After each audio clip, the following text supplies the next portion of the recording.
So let's talk about how to level up your game. Now, when I was starting out and I moved to Austin not knowing anybody in the pickleball scene, I got connected through a friend of a friend and just started playing in local 4-5, 5-0 games. And from there, I networked and tried my best to just talk and play every single game that people invited me to.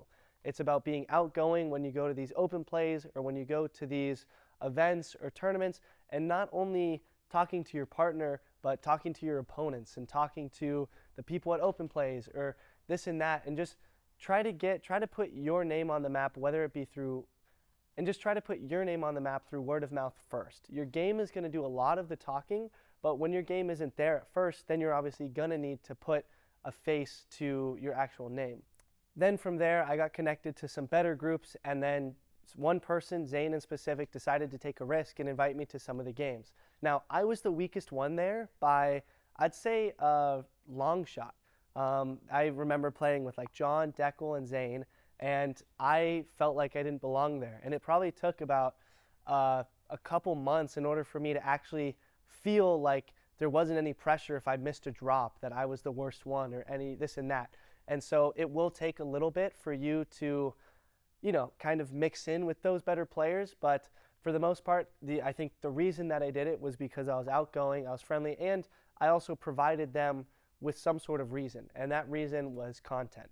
So what I did was I actually filmed my matches, and then all of the funny clips or all of the good points I posted on Instagram and collaborated with them on. So I was providing them that free service, and I didn't think of it at a transaction at that point, and I don't think that was the reason they invited me, but that was a really big plus that maybe caused them to invite me rather than somebody else at a similar level. And so another thing is, if you want to get invited to these games and there's 4 left side guys and they're looking for right side guys, then if you're a right side guy, you're going to get invited to those games even though you're a little bit worse. So that's what even we do now. If there's 4 right side guys in a game, then that game's going to be, it's either going to dissolve or they're going to have to try to find somebody else that fits the qualifications for them to actually have a game. So being a right side guy for me really helped, because then I could play with the left side guys, and even though I was a little bit worse, I was still getting into those better games. But yeah, what I did off the bat was I filmed all of my games, and after every single 2-hour session of just playing, there was about 1:30 of raw footage of us actually on the court. And from there, I actually went back and watched every single second of the games.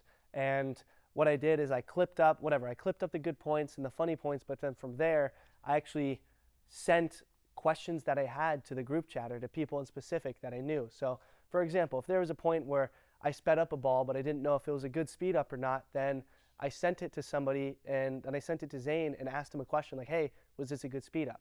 Or this is what you should do with the better people in your group. If you trust their input, then when you record these matches and you have a question, then ask it. Like, don't be afraid.